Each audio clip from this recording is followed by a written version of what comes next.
Okay. So set up tutlad ang ating Starlink. Bigyan kita nga 72 volts battery, tapos inverter nga 72 volts 1000 watts nga inverter. So nakakonect rin dyan, kaya may extension lang tagi. Tapos dyan set up ito ang ating Starlink. So nagdakal ako kang travel case na travel case na isang 15k at ang original price, pero natimingan ko may discounts on in the shop 5 mga 4-5 more traffic 5k discount na, so nabuel ko lang 10.5 ang case. This one, so dyan case na bag ka na yun, pwede nito na yun, isolong ko din yung battery din. Yeah.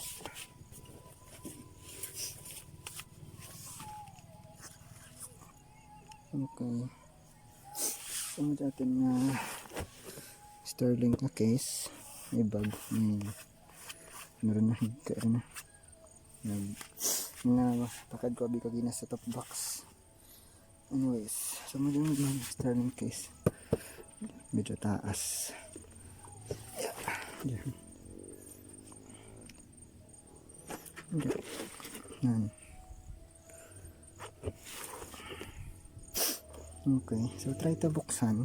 Then, so hanggang sa lalam bigyan natin ang mga dish babaw. Yan. Okay, tapos senta.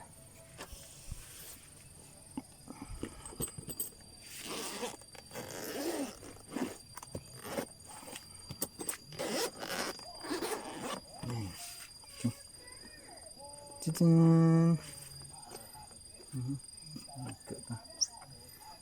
Kakabay ko lang kanina sa yung batangan ko base lupa lang, hindi di siminto, sura ko lao na. Anyway, sige, ano nga travel case is may instruction man ko ano ang unang abalan, tapos next, second, third, fourth, so instructions sige.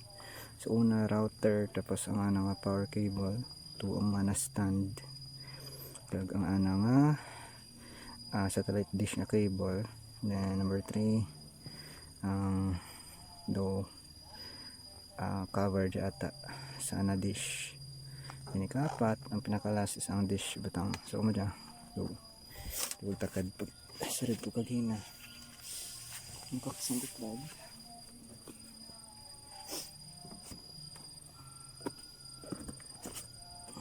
Okay, so mudya ito ni dish lad. Okay, rakarig ko na rakal auto bisa himpitangan ko. Yes, so mudya dish nga.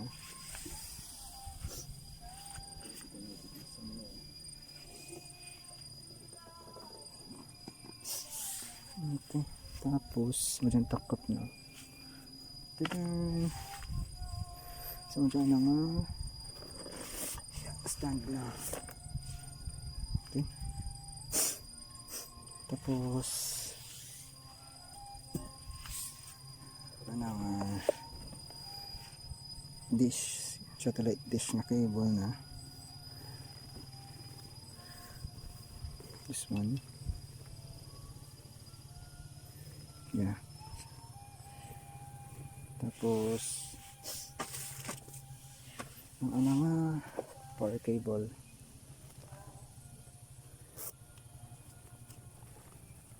ang 3-prong power cable, this one.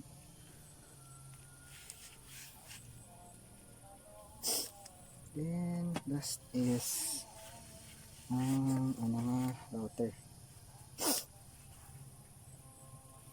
So router nga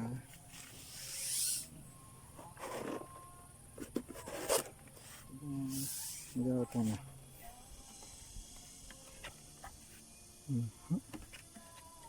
so mga 1 month ko naman dyan nagamit, so far okay man. kung mag-uran-uran lang garing nga heavy nga uran muran do medyo tigada signal dadura kasi but most of the time okay about sa 100 Mbps is ana speed pero kung uran-uran galabot ka 60 50 yan pero kung heavy rig tama wire gid outage rig. So anyways, amara ng atin nga sulod ka natin nga Starlink na travel case. So tukuan tayo dyan na sa Starlink ta. Order ako July. Ano to ako na order man? Wednesday. Tapos nag-abot pagka Friday rin dyan. Basig naman daw. Delivery. Nice. Okay rin natin Starlink package. Next na abrahan is takot rin na sa atin nga install to na natin nga install to na atin nga Starlink dish. So magkano nga kanta na. So this ang dyan is masulod sa dish. Tapos ang dyan is magduro sa router. Okay.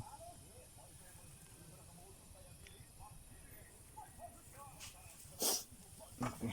So pwede na dyan sa atin nga dish. Ay sorry.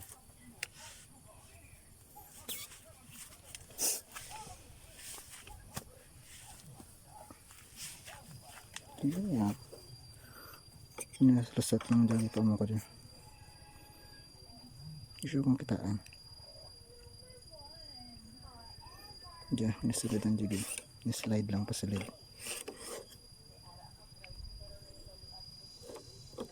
Yun. Pero galak lang ito na. Tapos batangan mo lang kung gusto mo kaksan naman diba. Like that. Tapos yan, pili mo sa lid.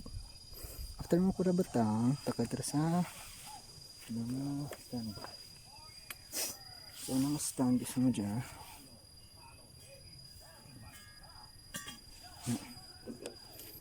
Mura na stand tapos.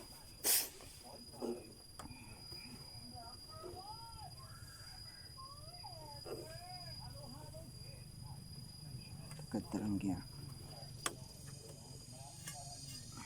So, mo dyan. Ang nga makita nyo may galabaw nga area so gyaragi masulod dapat and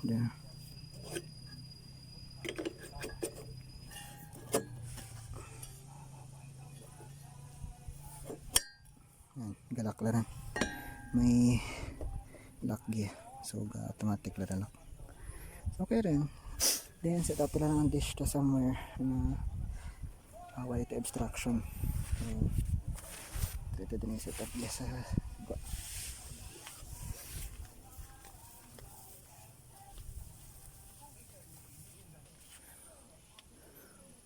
mahal dan diyang kable na. So 75 feet. Pero man, lipat ko 6K. Basta 6K yung 75 feet or 150 feet. Anyways, dyan mula na nga ang connector para sa router.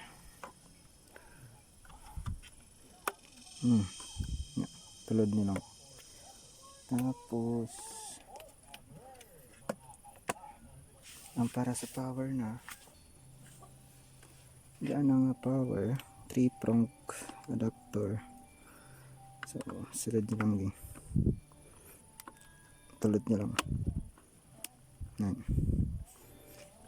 Tapos tadan pwede nyo rin gamitin saksak nyo na nasa saksakan. So 3-prong dyan kung pwede nyo man dyan actually nga out doon na lang ang ground gaman dyan ang dyan pangatlong wire dyan pwede dyan out doon kaya hindi mo na kinangulan actually usually households taga sa Pilipinas ano lang man duha lang man sabay kita ti ground. Tapos dyan Yan kami tatlo kitagi. So, di tara pa uton. Or bakal ka mo ka adapter. Ang gusto nyo di pa uton. Pwede man. Barian nyo mo lang dyan mo.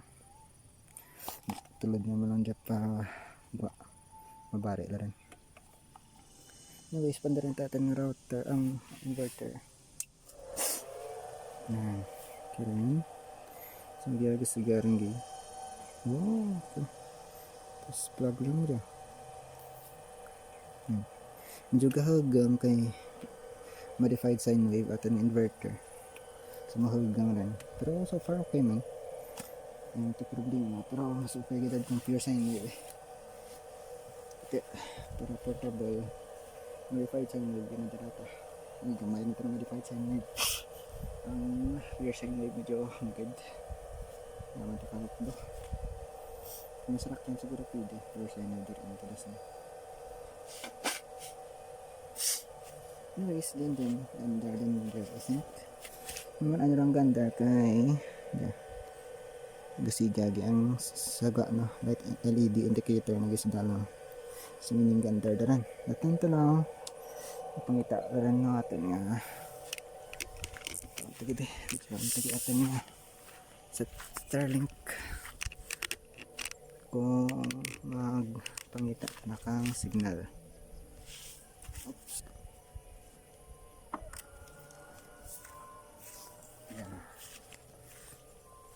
Kung manotice nyo nan, hindi, automatic lang. May motor sa nga dish na automatic pangita kang satellite. Okay.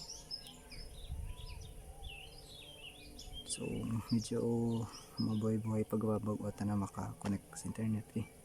Kakolect pa ito naka-data sa satellites.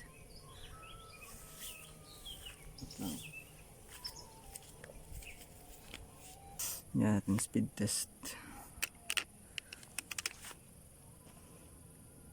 Go.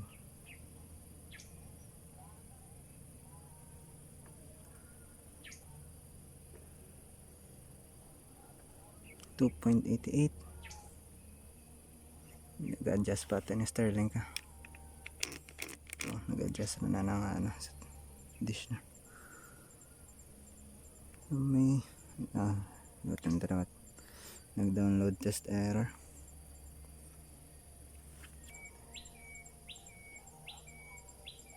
Connecting.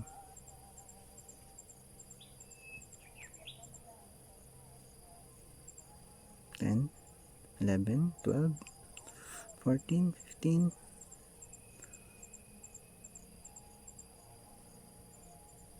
Hindi sure kung kitaan dyan. 56. Okay. Stable at 56. Not bad.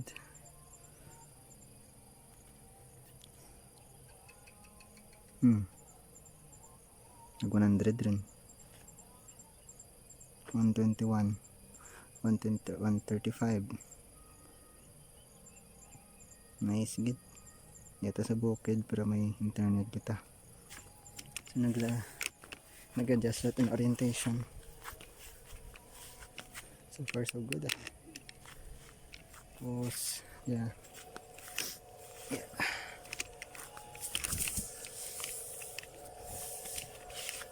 Kaya dun pa dyan. So dyan agad ang dating power source LED. Kaya dun pa dyan ang kable. That's all.